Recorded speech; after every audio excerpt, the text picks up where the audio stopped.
Now, to pop back to the capacity one, capacity is not only physical, capacity is also this way as well. So it's funny, we just did a Mother's Day.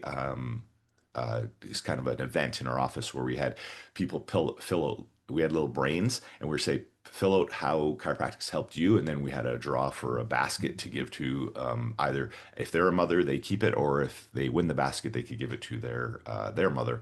And I loved it. I think we have about 50 on the wall. So we just had a week and we collected them. I think we have 50 or more.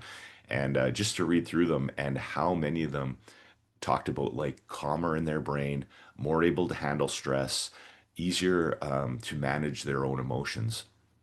And that's exactly what it is. And so once we take people down that regulation path enough times and they start to feel what that feels like, they can start noticing when they start to veer off the path of regulation, and they can either nip it in the butt right away, or they can, they can start to breathe, or they can change what they're doing or change their environment rather than just kind of defaulting all the way down that stress line.